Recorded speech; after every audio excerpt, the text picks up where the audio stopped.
One of the greatest travesties of all is to see a person in the White House who, even after years of political experience, has absolutely no clue how to be the President of the United States. And I hope he has recovered, because, as you know, he fell off his bicycle today. No, I'm serious. I hope he's okay. Fell off a bicycle. I make this pledge to you today. I will never, ever ride a bicycle.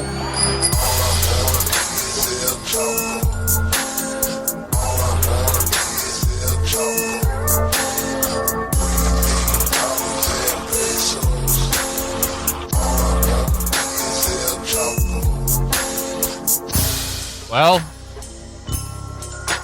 you know what that sound means.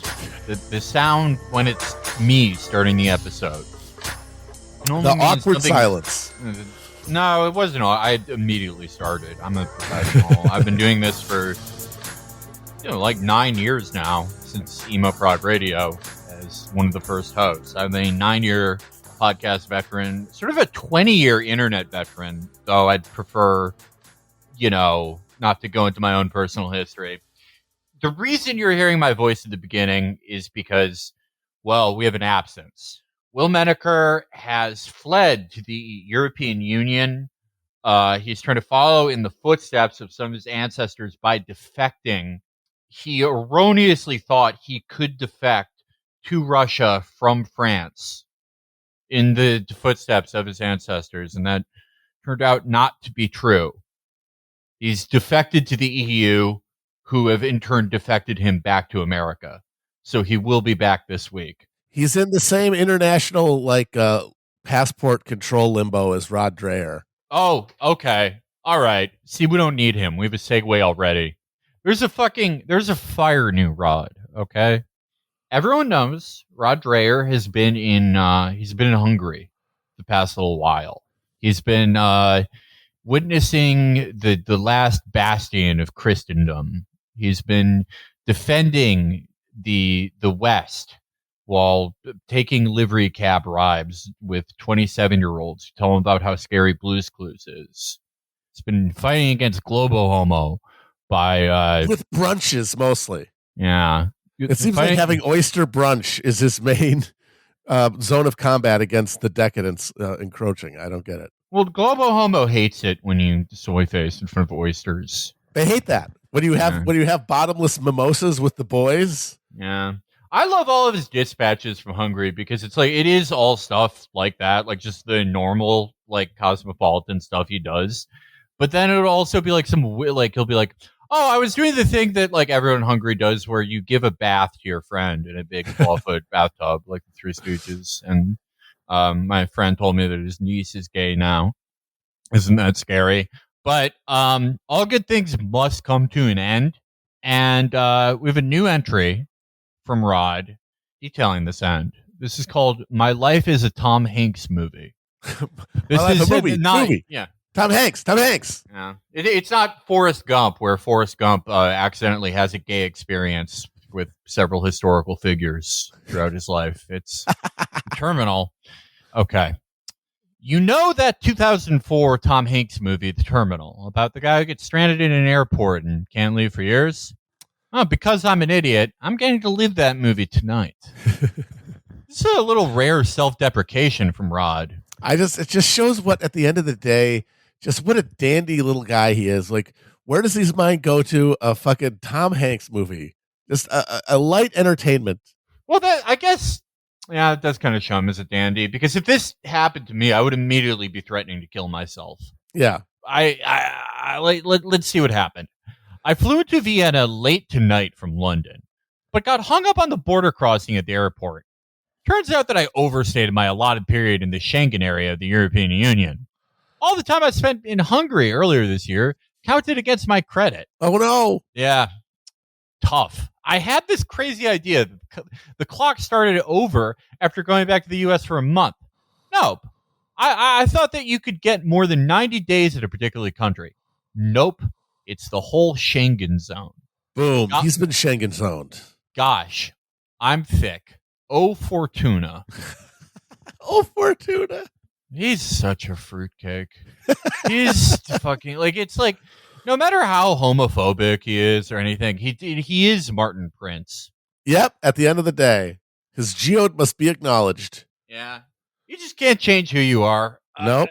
I still remember him making that bouillabaisse for his hillbilly family, and them like, we're going to Arby's. Yeah. All of his family are like the supporting cast from Winter's Bone, and he's like, "Ooh, I've added a vanilla reduction to the profiteroles." The Australian Border Police were very nice, to be honest, but they couldn't let me in. Everybody loves an Austrian cop, noted worldwide for their friendliness. I mean, a lot's changed, probably. Yeah, I'm sure they're much chiller now. Yeah. I had to be escorted by armed guards to go fetch my bag at the baggage carousel. I'm leaving for London on the first flight out in the morning, and we'll be staying with friends while I appeal to the Austrian embassy for a residence visa so I can come back to the place I rented in Vienna and spend the rest of the summer. Matt and I were supposed to go next week to Mont Saint-Michel, Rocamadour, and other places, but I can't get back into Europe at all without a visa. Who's Matt? Yeah, who is Matt? I just want to say, not me. It's not me.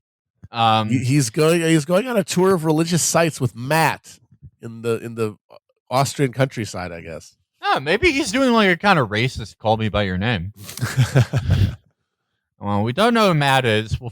If you out there, if you know who Matt is, please contact us. Yeah, please. We want to know about Matt.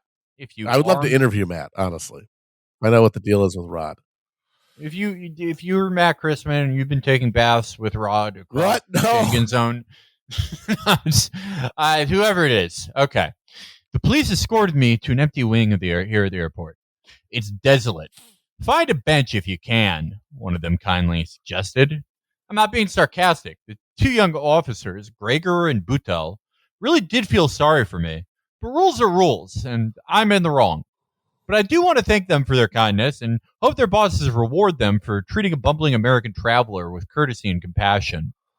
As it happens, the door to the airport chapel was open, and I thought, yep, I'm going to bed down where people pray to God. I shoved some benches together, and I'm about to sleep for 3 hours before I wake up and go meet the police to be escorted to my flight. What an adventure! I tell you what, they need to build walls to keep dumbasses like me out of Europe. I'll probably end up having to be in England all next week, so maybe I can keep up. Maybe I can get up to the Anglo-Saxon holy sites or something. This is, I guess this is kind of like a boring Tintin book. It's kind of the vibe I'm getting here. A friend in Cambridge gave me a book called The Age of Bede after lunch, and I read the Venerable Bede's Life of St. Cuthbert on the flight back. Just take his Xanax. Congratulations, buddy. He wants you to know he did his homework. I read about Bede on my airplane. On the flight back, I closed my eyes and asked St. Cuthbert to pray to a friend who is suffering. Maybe this current travail of mine is St. Cuthbert's way to get me to come to Lindisfarne without delay. There's a lot of lore in here. Yeah. And I'm not just talking like religious lore, but there's like a lot of friends and people. There's Matt. There's his suffering friend. Yeah. There's the old divorce subplot. And he refers to this stuff always, like very peripherally. And you just sort of have to know. And I think that's because most of the people who read Rod read him obsessively and through a parasocial lens, honestly. Well, it does kind of seem like a soap opera, right? Yeah, exactly. Like there are a lot of storylines that get dropped and picked up, like the drag queens in the movie theater. Yeah. And even as they were saying, all of his culture war pieces are always couched in some narrative of him hanging out in Budapest, going to garden parties with young grad students. Like that's part of every post, no matter what the ostensible subject is. I always picture the garden parties like the Clay Shaw parties in JFK where everyone's painted gold for some reason. So okay, did he go on this journey like right after getting divorced? No, he announced his divorce like in the middle of this. Like we've been joking about how he just was still married. Everybody thought he was married, and then he was just in Hungary by himself for months. And then in the middle of that, he was like, yeah, I'm not going to say anything. This is his perfect example of what we're talking about. He says, I'm not going to get into the details. Okay. It's a tragedy and it's happening and we're both very, very distraught. But this has been a torture that my wife and I have been in since 2013. And it's like, why you got to drop that specific date? And now you got everybody asking, what the fuck happened in 2013? You didn't have to bring that up. Well, it's kind of like world building, in fantasy exactly. writing. Yeah, like fantasy writing when, like George R.R. Martin, when he's not writing like a rhapsodic description of meals. Oh, baby. He's like, he'll be like, oh, the carriage tilted like a Gorfinox monster. And a Gorfinox monster was never mentioned before. And now you're like, oh, what's the world of Gorfinox? This place in Northoros or wherever. It's the same thing with Rod, where it's like, oh, well, everyone knows what happened in 2013, and he never mentioned it. Yeah, it's his summer hall. yeah. It's the cataclysm that destroys the family, and we can never know. Yeah, I would like to know what it is, but I'd love to know. He said one thing he said emphatically was it's not infidelity on either side. So you can take that as him at his word there. Like, what else could it be? Like, isn't that most of the real cataclysmic traumatic relationships in a marriage? Or it was something revealed? Was there some like secret that was made known? That could happen, and then technically there's no infidelity. You know what I mean? Well, I mean that's weird though, because it's like, okay, well, if they're not in love anymore, if you're Rod, isn't your thing like, well, like, who gives a shit if you're not in love anymore? Absolutely. Like, no, that's the preserve whole institutions. That's the traditional view of marriage, is that it is not for your happiness. You don't get married to be happy. You get married as part of a vow to someone that transcends like your personal desires. It adheres you to higher goals. And in that case, like, I'm sorry, the fact that something happened, capital letters, in 2013, that doesn't cut it to, justify divorce under your own moral principles. So that's why that's why no one can ask anything other than, well, what the hell happened? Like, what is the actual scope of this? How are you able to carve out this exception if that's what you're doing, But he won't tell us. He just leaves us hanging by a thread, getting tantalized. Well, okay. Do you remember when like Jim McGreevey, it turned out he was gay? And, yeah. And then it's like, oh, and by the way, I also got my Mossad boyfriend a job in the New Jersey government. Yeah, that was the real thing I was kind of mad about. Well, that's obviously why he came out, because he knew it was gonna drop, and he wanted protection. It was very smart. Yeah, but like, before they can impeach him and be like, hey, he has a gay lover in the Mossad in the government, he's able to go, I'm gay, first gay governor, put it to the rafters, first gay governor, called it. He did say one of my favorite phrases in politics when he was like, I'm a gay American. Yeah.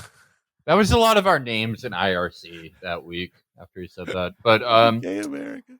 But I do. I was just saying, like, gay American.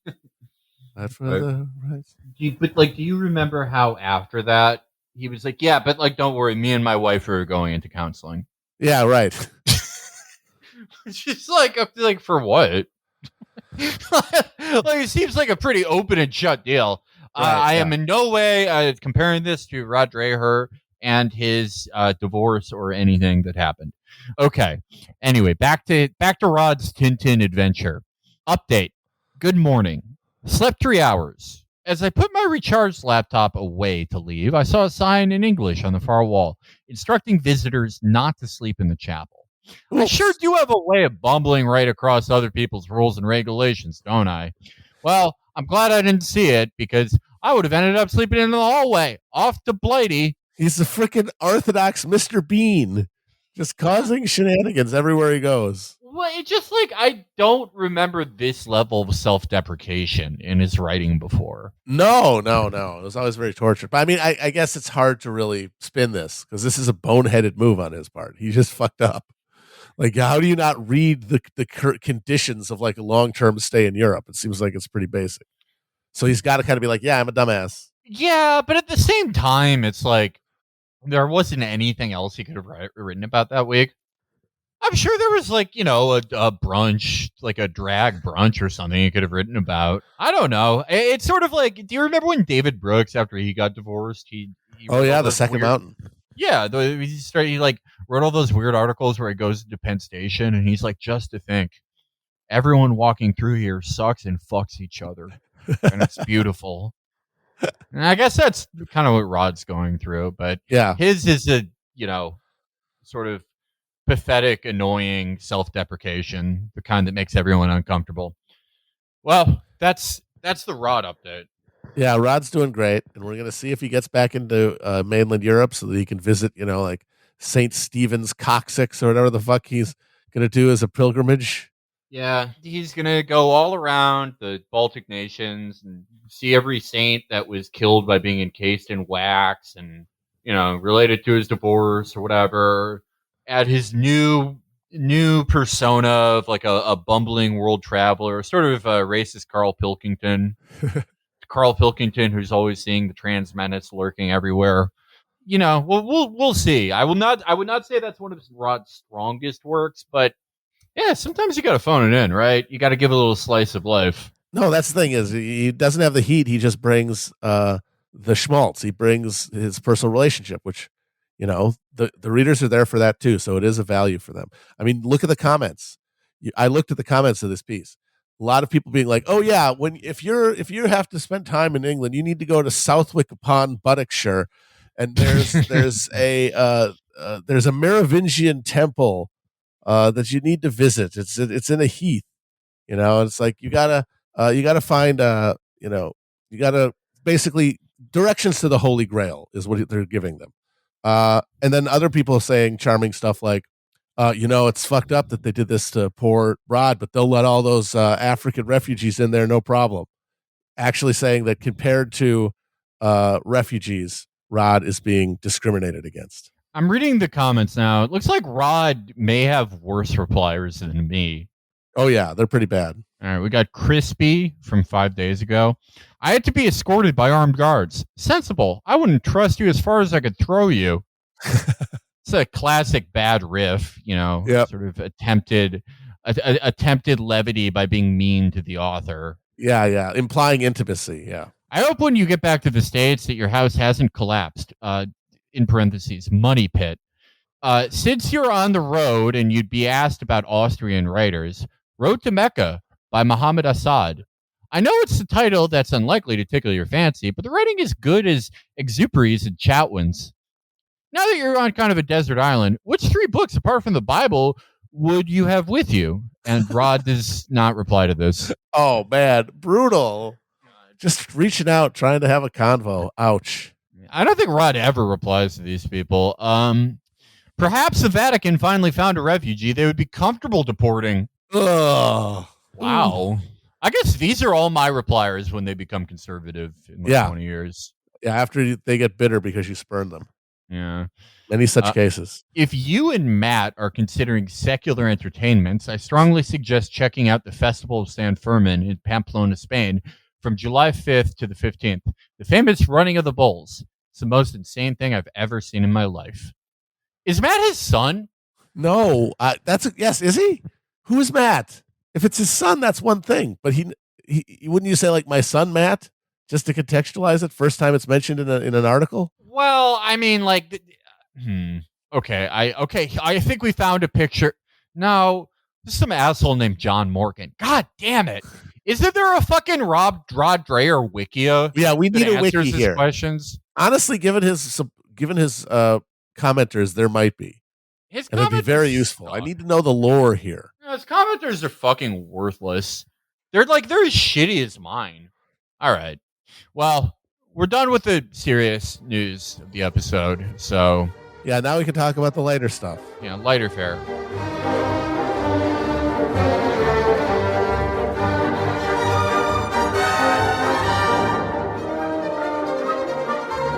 Okay. Gustavo Petro has become the first leftist president of Colombia. Booyah! That's very significant because all throughout the pink tide, Colombia was like the bulwark against any kind of real like left-wing surge there. And it's largely because of the level of violence they were able to apply on the left during that period to essentially keep them out of government that whole time. Yeah, no, this one is particularly interesting, and I think significantly like more significant than Chile or really anywhere else that we've seen in the Pink Tide, because Colombia is like the Death Star for America's operations. Yeah, in South America. Yeah, this is incredibly significant. It wasn't a massive margin of victory. I think about like 3 points, but not like quite wide enough to challenge. Yeah, I mean, like other guys have challenged much wider victory margins, and I'm sure Bolsonaro will do that even if he gets drubbed by like 20 points. But yeah, this is to quote Brandon, big fucking deal. Yeah, indeed. Petro's an interesting guy. I mean, he said some not horribly encouraging things about Venezuela and other places in the sphere, but I playing the game, trying to distance himself from when he was 17 and part of the M19 movement, and had a brief stint as like a child armed insurgent, which is pretty cool. But I mean, this is one of those things where in the immediate, it's very exciting and very good, but also, holy shit, we're going to see some terrible things attempted. Yeah, absolutely. And the real just structural challenge facing all these new left governments is that they don't really have any kind of legislative mandate that was true of the earlier Pink Tide. Like they're all governing on like as executives on the top of a government system where the legislative side is dominated by the conservatives. So it's going to be hard to work through the system. But also there's going to be plenty of extra legal and extra constitutional pressure put on them, especially in fucking Colombia, where like every other country like in Latin America had to deal with like the shift towards mass democracy after World War II.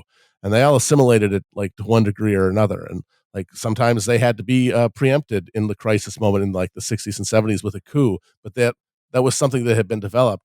That whole process in 1948 in Colombia got like absolutely just headed off by this like assassination followed by a 10-year civil war in the countryside between liberals and conservatives that basically ensured that there would be no like mass entry into politics by like the Colombian like workers and peasants. And that's been maintained by a drug-fueled murder machine that's funded both by the cocaine that we buy and also by the military hardware that our government gives to the Colombian state. Yeah, the thing that we kind of turned Colombia into is pretty interesting because obviously there's like, the narco angle, but the other byproduct, I think, has been arguably farther reaching in the last 20 years. The right-wing mercenaries have been sort of like they're like the spackle of armed mercenaries. You can literally send them anywhere. Any repressive government in the last 20 years, whenever they have a war that their army is too shitty to fight, they hire Colombians. Yep. The same guys that were like, who killed thousands of people during the false positive scandal, they are now like in Yemen or wherever, hired by whatever company has an army in name only. But I don't know, like Petro might face a Brandonization in the way that it seems that Boric in Chile is. Castillo too, yeah. Well, Castillo, I feel like is a little different because he doesn't seem like terribly ideological. Well, yeah, I mean, but that's just it. That leads them kind of like flapping in the breeze compared, and the rest of these guys are like doing something that's more self-consciously attack. But like, what's the alternative? I mean, if you're going to try to assert, electoral power in this moment of crisis, then you're going to have to deal with the conditions, which is strong headwinds. Like it really is just the residual democracy, that we still are capable of expressing that even allows these people to take power, because every other force is pushing in the same direction to just break up any kind of democratic intervention in the functions of the state and totally privatize it at every level. Yeah. Well, I mean, one thing that Petro does have going for him is that it will be more difficult to assassinate him than most guys. Yeah. He's got an entourage. He's always surrounded by guys who are strapped up. Yeah, it'll be harder to get him that way. Well, when they have the previous left-wing challengers to the Colombian government have been blown up in airplanes too. They could pull that one off. We'll see. Well, maybe he'll take a dirigible. Oh my God, an armored blimp. I mean, maybe they'll make a comeback. He's been people have said that he's always been surrounded by tons of security since he was an opposition figure to the Uribe government. Because his big thing under Uribe was the parapolitics scandal. Yeah. Which is the involvement with paramilitaries among Colombia's right wing. Still, very, very shocking, very significant event. Hope all my prayer warriors can, at least keep an immediate Brandonization from happening. I mean, I'm very interested by his proposals to wean the Colombian government off of cocaine and oil, because it's like, yeah, those are sources of reactionary power, but also it's like, where else are you getting the money? Yeah, what can you do? Yeah, I did really like his opponent. Oh, that guy ruled. Rodolfo Hernandez. Yeah. Well, it made sense that it came down to those two, though, because the center, like the respectable political center, is collapsing. All you have that's viable that like can get people's attention or any kind of investment is like, this ghost of like a left-wing populism, and then just pure clownish reactionary spectacle. Yeah, Hernandez he ran as kind of like a, neither left or right, kind of like an aggro Andrew Yang type. But the five-star movement style. Yeah, exactly like that. The thing that the main mention of him in international press that I saw was when he said that he idolized Adolf Hitler as a great German thinker, and then later was like, no, I meant Einstein, which is like, I think like even funnier. Yeah. Because like if you're a politics guy, it's like, oh yeah, no, I'm just really, really like Einstein. Yeah. Like the theory of relativity is so important. It's really crucial to my my designs as president. I forget Prince Machiavelli and the art of war. I need to find out more about relativity in order to govern. It was a good save. I just like the idea. It's like, who's the smartest person? Like, doesn't that make sense? That who should you admire the most? This is the smartest guy, and that's Einstein. Yeah. Well, I mean, that is sort of like something that Andrew Yang would try.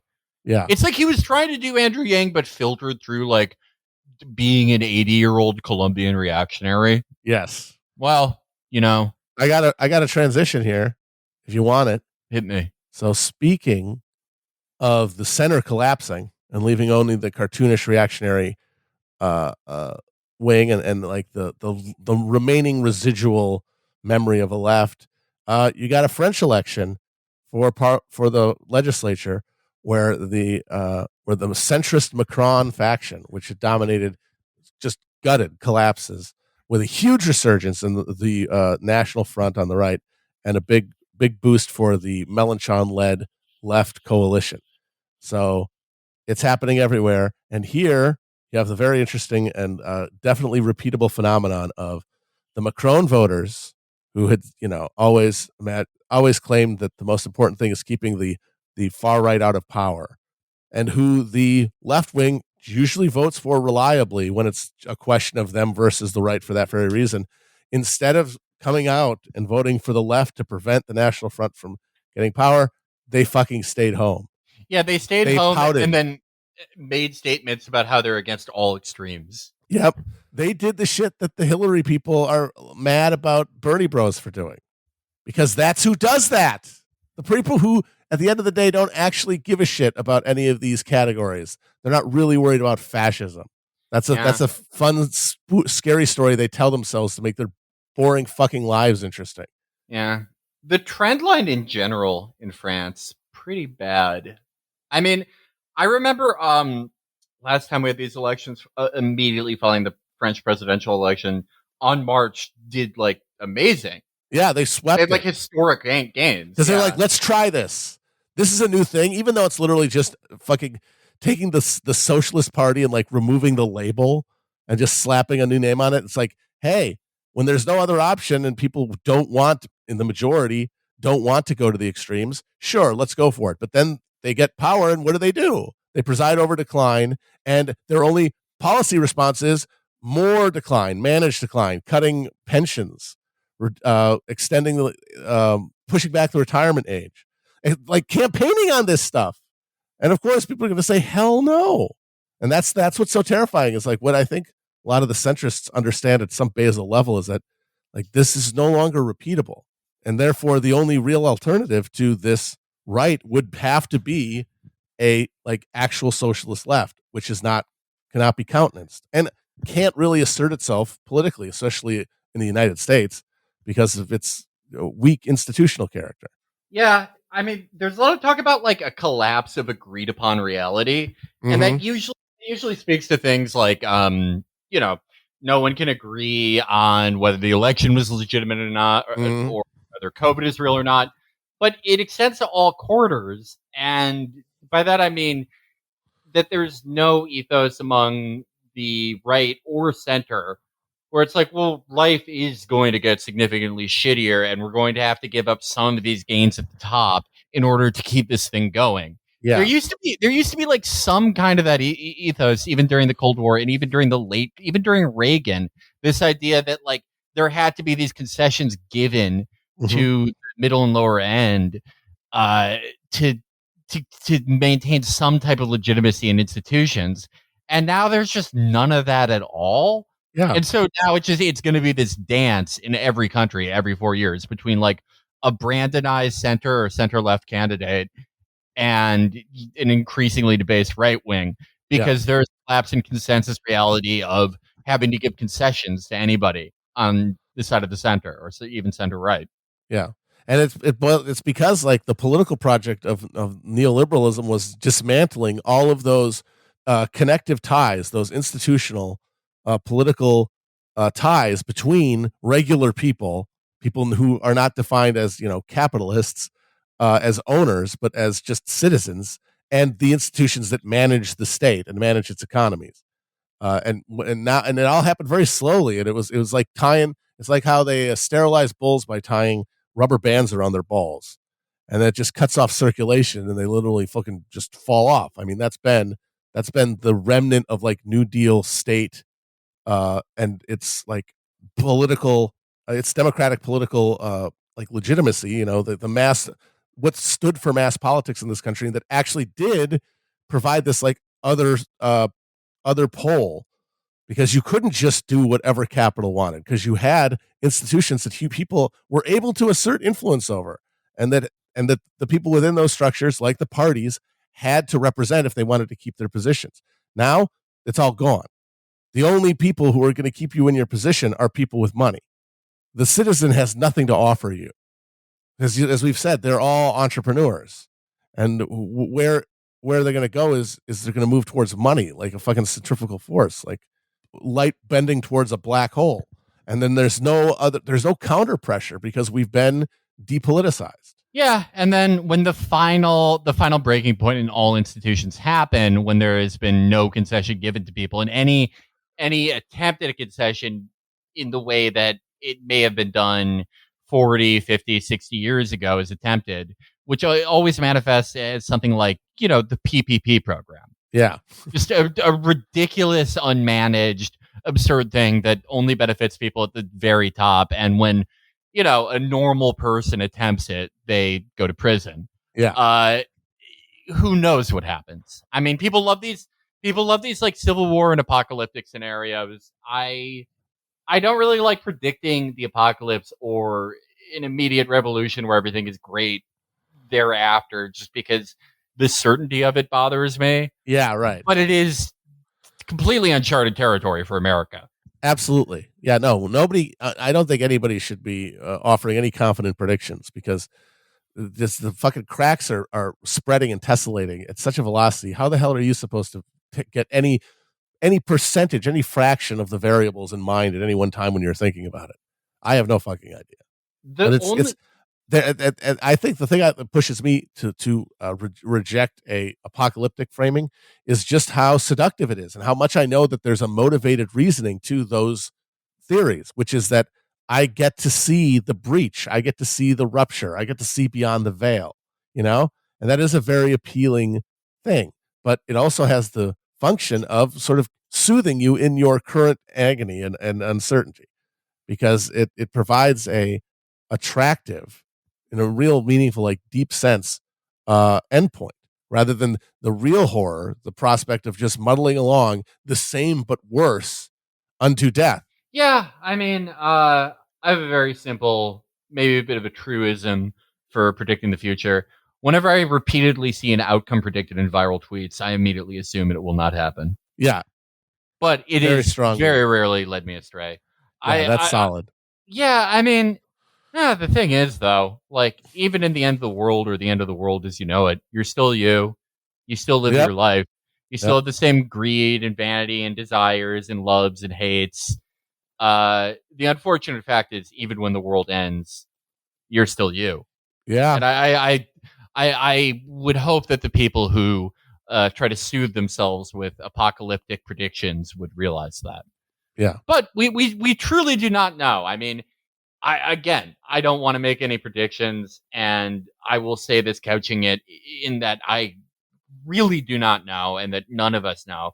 But I feel like the most likely scenario is, the Great American Breakup, which is not to say that, like, America ends, but that it's a type of super federalism. Yes, where like democracy, like we have to keep democratic structures, but we cannot let them be governed by the death drive that way. It's a fundamental contradiction that can't be allowed to maintain itself if the system is going to maintain itself. And if the system has the vigor to prevent total collapse, which I think we agree it does, then it will figure out a way to reduce that democratic participation in such a way that it's like a stable element. And the way to do that is the federal government, as we understand it, collapses to the degree that it's no longer like necessary to maintain our beloved supply chains and like the flow of currency and like institutions like the military, but its political value is completely deleted. It's exsanguinated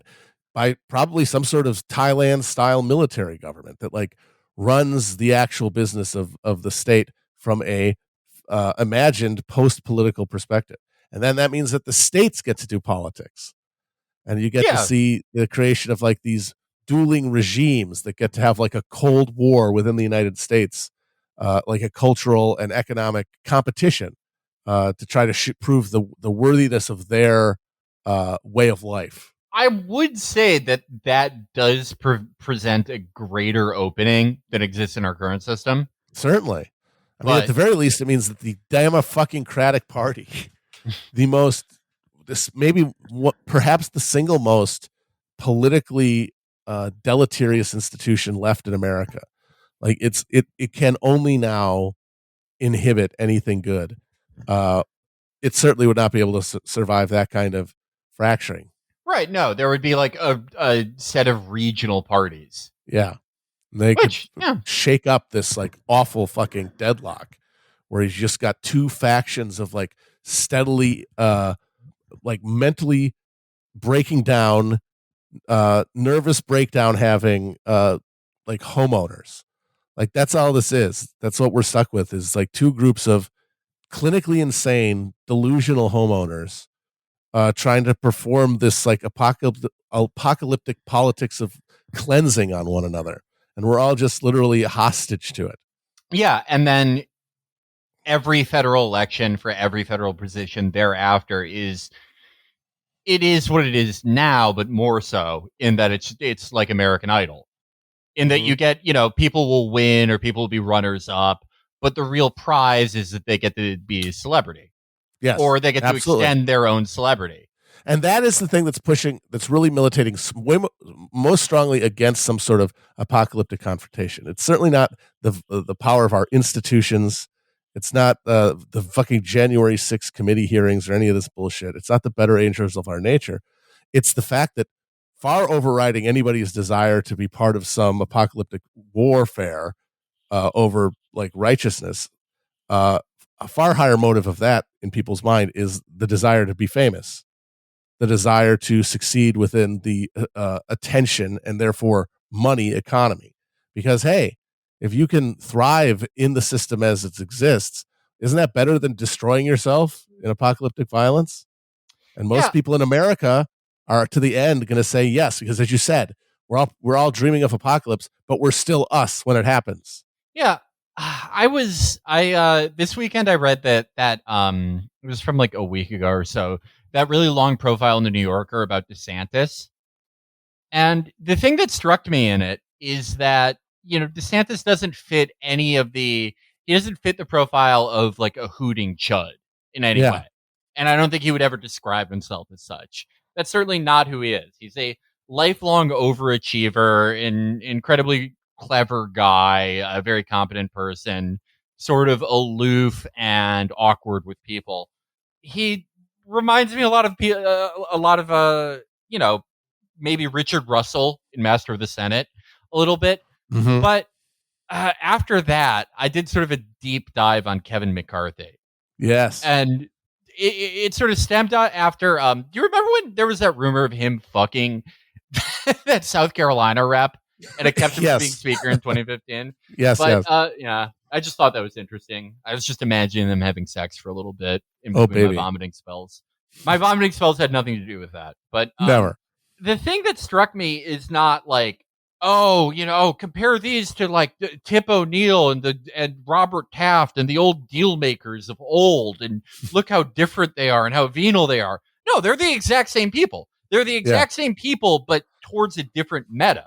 Mm-hmm. The Tafts and the Russells and the fucking Hubert Humphreys, they're all the same people, but the meta they played to was this agreed upon reality and this consensus reality and agreed upon idea that we have to keep managing the state and give, there are debates over what concessions will be given, but give concessions because we are competing with the Soviet Union and the overall system of communism.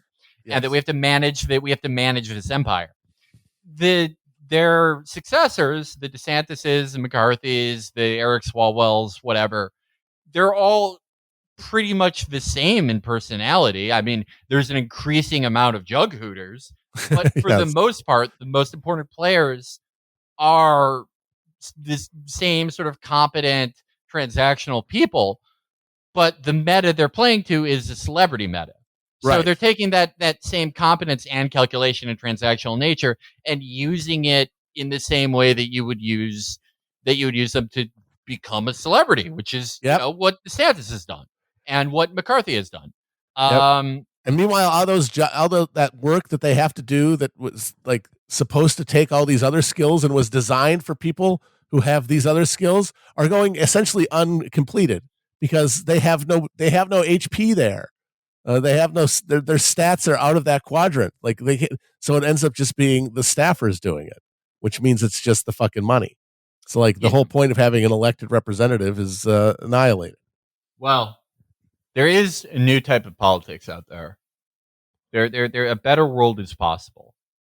There is a type of leader that is not a lifelong overachiever, one-time manager of the system who now cynically gears himself towards press releases and his own celebrity, but a true exemplary American.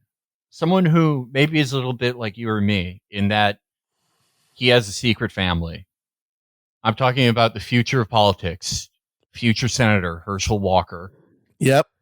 I mean, we've been talking about the process whereby these people have been like slowly lobotomized over time. It makes sense to just have a guy with full-blown CTE in the Senate. Yeah, I love Herschel Walker because there's such a gulf between like the smugness of his presentation, because all the MAGA guys are kind of smug. Oh, very. And, under Brandon at least. But when Herschel Walker talks, it's fucking gibberish. Yeah. Beyond Biden's worst days. Oh, way worse. Yeah. Nonsense. I saw a clip of him.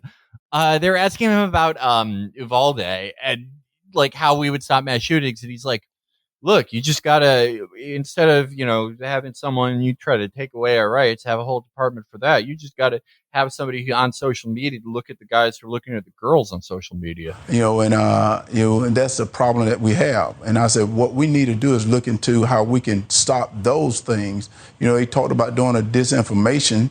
What about getting a department that can look at young men that's looking at women that's looking at just social media? What about doing that, looking into things like that, and we can stop that way? But yet they want to just continue to talk about taking away your constitutional rights. Oh, yeah, they're looking for the guys looking at girls on social media.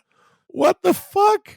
I mean, it's a new type of politics, all right. Put it on a fucking statue. The looking at the guys looking at girls looking at guys on the internet. So they have they found 3 secret Walker children in like the past week. And this is, of course, after campaigning on a dads need to be there, quit being deadbeat. It's about that's the cause of crime, etc. Blah blah blah, and just like, oh yeah, I have secret families who I never visit, scattered across the state. I gotta say, I'm not really sold on him winning. You don't think so? I mean, I just kind of don't see it. Yeah, it's interesting. Like this will honestly be one of the most interesting races in 2022 because you have this thing where you have the headwinds we were talking about, like all pushing against Brandon big time. This is the kind of thing where like the economic conditions are going to see people voting Republican in big numbers. But at the same time, you have a personal candidate who's supposed to be like embodying the party just in every level, manifestly in front of everyone, incapable of doing the job, in a way that is new and more advanced than I think we've seen. And now like just a parody of all of the social morals he's supposed to represent.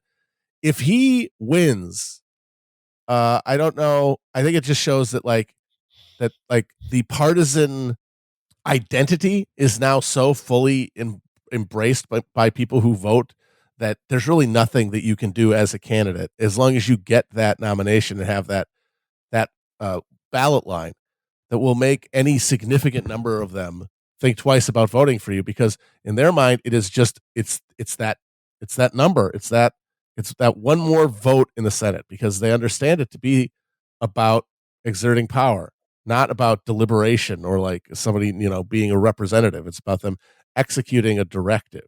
Yeah, no, I think that's true. And I think that Eric Greitens will win. Oh boy, that's depressing. Yeah. No, Jesus Christ. Yeah. That's an ugly one. Do you know he's Jewish? Oh my God. No way. Isn't that crazy? That's very shocking to me. Isn't that crazy? That's wild. He's way better than Josh Mandel then. Yeah, he's matrilineally Jewish. Oh wow. Yeah. Tip of the cap there. Do you think his mom brags? Do you think it's like, your son abused his child? Well, my son knocked his kid's teeth out. Yeah. Oh yeah. What your a son piece was of shit. your son was elected to the state house, the state House of Representatives. My son was impeached as governor. Or no, did he have to resign? I think he resigned, but rather than getting impeached. Yeah, no, it was a Nixon type thing where they had the votes to impeach, and he's like, "All right, I'll step down." And boy, just wait a little bit. It's like there are lines, but it's not definitive anymore. It's like you can come back from basically anything if you have the right presentation and you have the right buy-in. And at a certain level, getting driven out of office for manifest crimes actually works to your benefit, because it means that they don't like you and they're trying to get you. And it means that you have the option as a voter to just decide, oh, I don't believe any of that. I'm just deciding, I'm pressing not believe on this. I'm playing LA Noire and I go doubt every time it comes up. I just mash doubt because I don't care.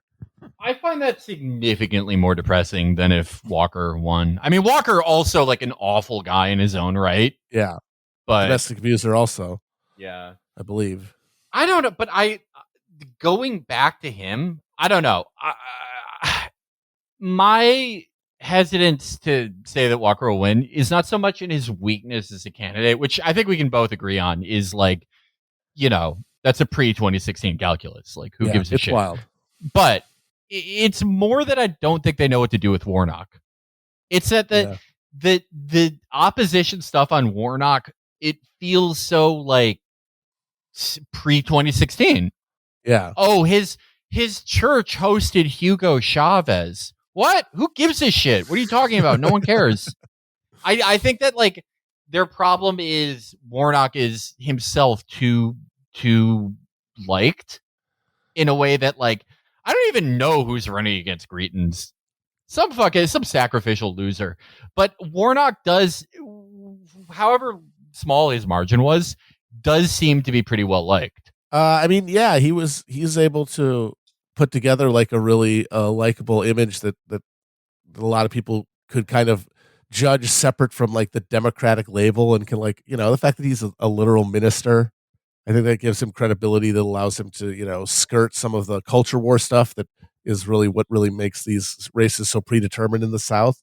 But at the same time, he's got to be the face of Brandon's economy right now, Yeah, that's true. That's true. But the trend line, I don't know. The trend line in Georgia elections is significantly more positive than like, Texas or Missouri. Oh, sure. No, that's true. Yeah, and that's why they're having to do the big time, the new voter suppression. Although, from what I understand, the fact of the voter suppression mechanisms now has like kind of turbocharged like voter outreach efforts. I don't know. It might end up being that they cancel each other out, and there's no real big difference. But you always got to factor that in. Yeah, it makes Democrats do the shit that they should have always been doing. Right, exactly. If they actually wanted to win. Like, hey, you guys have been taken for granted that you're both playing by the same rules at the end of the day about like who gets to sit in what chair. And it turns out, no, they are playing a completely different game. And so they've spent every moment that they've been in power in every state in this country dissolving like the struts of Democratic representation to advantage their shrinking electorate. And that means that like if a crisis really hits, like you're not going to be able to depend on just like tidal gravity pulling things back towards you, which is what you've only been able to do since Reagan, because every time they get back into power, they make it harder for you, no matter what happens, to defeat them in the future. I mean, I feel like the great American crack up, the super federalism, will be pretty gradual rather than like soothing into a hot bath. But, let's say it's 30 years from now and the process is already completed. I wonder what side Georgia falls on. I mean, I think with a lot of these states, it would probably not, you'd probably see the state structures themselves kind of fall apart because of the huge dynamic between like rural and urban counties, like more of a Syria type situation. Oh, yeah. Okay. Archipelagos of power, and then like a sea of, a no-go zones with a completely different municipal like legal structures and laws. So, so like Atlanta and Athens and shit, that would be like Latakia. Yeah. I mean, honestly, that's a pretty good analogy. Yeah. Texas is Saudi Arabia. Mm-hmm. Okay, yeah. Oh. You want to talk about the Lauren Boebert leaving her family to die? I just briefly, I do, yes. Yeah. So the story is that she fucking bailed out on her four-wheeler while her sister-in-law and her daughter, and who else was on there? Her ex-husband? And she just left them there. And then she, of course, covered it up so that it didn't hurt her campaign. Yeah. Well, I mean, that's just crazy to me because it's like, is it the thing with mothers that they'll get superhuman strength if they think their family? You think she got superhuman strength to run away from her kid in danger? Yeah, she got superhuman speed. Yeah. She's awesome. Won't hurt her at all. Also, no, that's the thing that we're talking about. Won't hurt her at all. Like you got the Uvalde cops just like being like, yeah, but we didn't want to get shot. Like we didn't sign up for that. We signed up to shoot people. And now today it drops. Oh yeah, now they said they waited for an hour because they needed the key to get in. It wasn't locked. The door wasn't locked. But it's lying about that this entire time. Even if it wasn't locked, think about all the fucking locked doors the cops kick in to shoot a dog in the face 87 times. Yeah. Oh, but it's so transparent, like perfidy. Like these people are not honorable, and like the thing that's supposed to uphold the martial values of like, reactionary culture is supposed to be honor, right? Mhm. Like, it's supposed to be an honor culture that like what affirms a hierarchy, is that those within it act honorably. And now you got it's these people now who are supposed to represent the honor culture within American politics, who just transparently are the most selfish, craven, cowardly pieces of shit on earth. And nobody cares because we've given up the pretense. It's like, actually, I said honor, but what I really meant is my personal comfort. I'm sorry. We had that mistake. Now, what I want is somebody who reflects my own venality back to me. Yeah. Yeah. And the fact that they will get attacked on this just like makes it a positive. Well, what can we say? But look forward to the great crack up. It should be fun. Look forward to an X Factor, like maybe a charismatic military officer, like we've talked about before. I mean, the sad thing is that like a Napoleon free officers movement style carnation revolution, like one version of that is our best hope at this point. Shout out Freddie Jameson there on that one. The army is like the only model for any kind of egalitarian social order, any kind of actual honor-based culture that we have in this country. Yeah. Well, the tough one with that is like usually when a free officers movement takes over, or there's like a charismatic individual who's leading a corps within the military, they're taking over from some like overbearing system. Is there really any precedent for a free officer movement doing that in just like a collapsing shitty system that's decaying? Yeah, where they just like step into the breach rather than like decapitate a machine. Yeah. Going against the void rather than resistance. Right, yeah. I don't know. I mean, the thing going against it is that even at this point, even the middle officers of our military have been selected to be craven shitheads, If there's any hope, it's like at the lowest levels. Like lieutenants, not fuck a colonel's movement, a lieutenant's movement. That's it. Or staff sergeant. I don't know. Maybe it has to be NCOs. I don't know. You know what? Maybe if it's NCOs, then we get Starship Troopers. But if it's lieutenants, we get like a Carnation Revolution. We'll see. If you're a lieutenant out there and 30 is ticking up and you're looking for something to do, hey, this is your best shot. Mm-hmm. Yeah, hit our lineup. But don't tell us any illegal things you're planning on doing. Yeah, no. Keep that to yourself. All right. Until super federalism, until the southern states become sort of the collegiate, oil-rich Gulf monarchies, and I guess the northern Great Lakes, that could be like Northern Europe. Yeah, Scandinavia. Yeah, I mean, it literally is filled with Scandos. It'd be perfect. Yeah. California is France. Yeah, until then, just keep on holding on. Keep on keeping on. I'm just going to do some quick plugs here. Remember, we still have 2 live shows coming up in the Portland area. That is on August 4th at the Aladdin Theater. And then August 6th, of course, at the Pickathon Music Festival. And also, everything on our merch store is 25% off through July. You can find links to all those things on chapotraphouse.com. There are only 2 links on that site. One goes to merch, one goes to live shows. It's easy to find. That's it. All right. Till next time.